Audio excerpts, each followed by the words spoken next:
Good morning. My name is Dr. Vikas Agrawal, and this is my video channel, Dr. Vikas Health Hub. In this video channel, I used to provide medical information convenient for the general patients so that they can understand different kind of diseases better and take appropriate decision. Today I am going to talk about hypothyroidism and hyperthyroidism. These are the two thyroid disorders. I would like to say something prior to starting this video, that the information provided is not a substitute for the professional medical advice.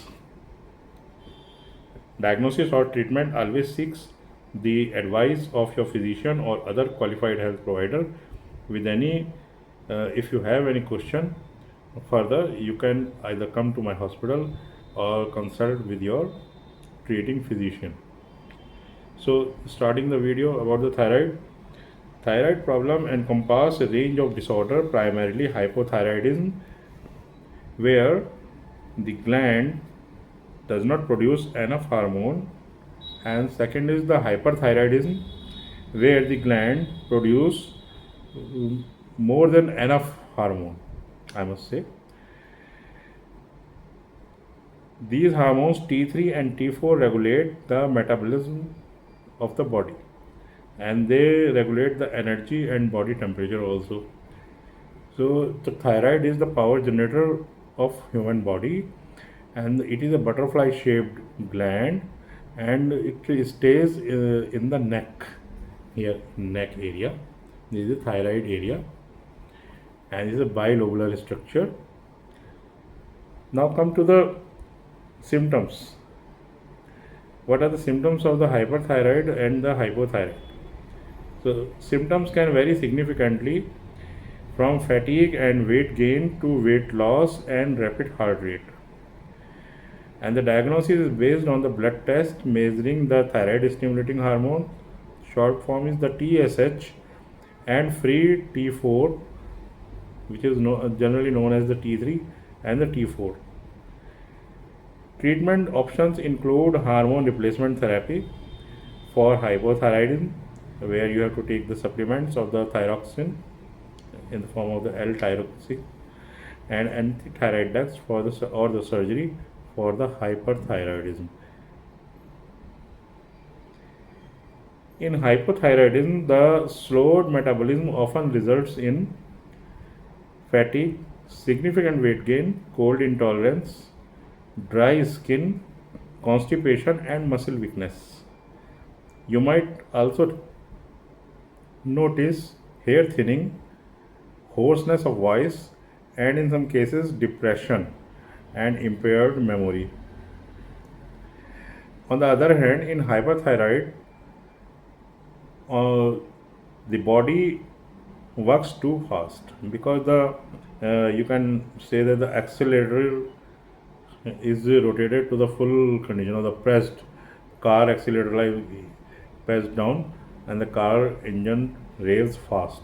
So the body engine revs fast in case of hyperthyroidism, and it leads to symptoms like unintended weight loss, where patient is taking sufficient enough food, but he keeps on losing the weight. Rapid heartbeat, nervousness, and tremor, like this. If he takes the cup to his mouth, it shakes. And heat intolerance. Patient often experience excessive sweating, frequent bowel movement, and difficulty in sleeping. The cornerstone about the diagnosis now. Cornerstone of diagnosis thyroid disorder is the blood test, as I told you earlier in this video.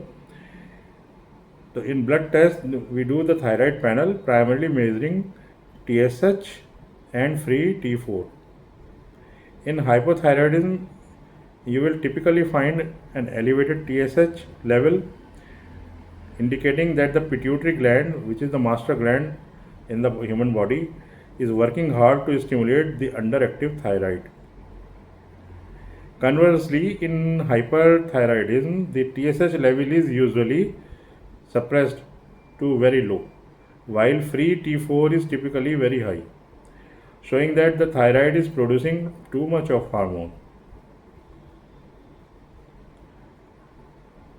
For further evaluation, doctors might order anti-thyroid antibody test, especially to check for Hashimoto's disease, which is the most common cause of hypothyroidism. In case of hyperthyroidism, a radioactive iodine uptake scan is often used to determine the cause, such as Graves' disease or a toxic nodule. In some cases, ultrasound of thyroid can also be performed to visualize the gland structure and identify nodules or cysts in thyroid body. Now coming to the further investigation, in some cases anti-thyroid antibody test primarily measures the thyroid peroxidase antibody or TPO AB and thyroglobulin antibody or TGAB.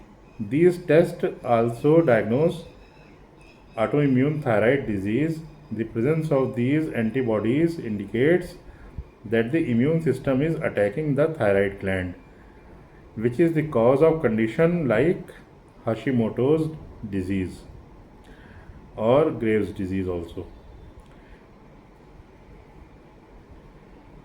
Generally, high level of thyroid peroxidase antibodies suggest an autoimmune thyroid condition like Hashimoto's disease, though they can also appear in cases of Graves' disease. I just now explained you. Similarly, thyroid globulin antibodies are also associated with autoimmune disorders. A negative result means these antibodies were not detected, making an autoimmune cause less likely. For hypothyroidism, it is crucial to closely follow your doctor's prescribed medication plan.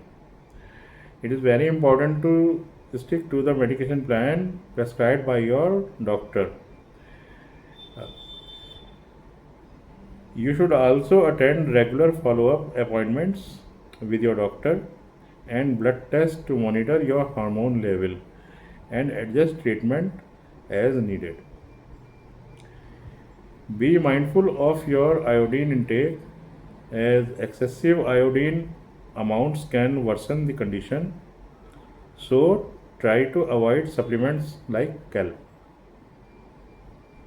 Finally, ensure you get adequate rest, manage stress levels, and seek care immediately if you notice severe symptoms like high fever or rapid heart rate, because you are taking the supplements and sometimes it may produce adverse effects also. So this is all about thyroid problem. So here I end this video and wait for the next video. I promise I will provide you good information about the health conditions. So subscribe and also share this video to your friends and family members. So bye for now.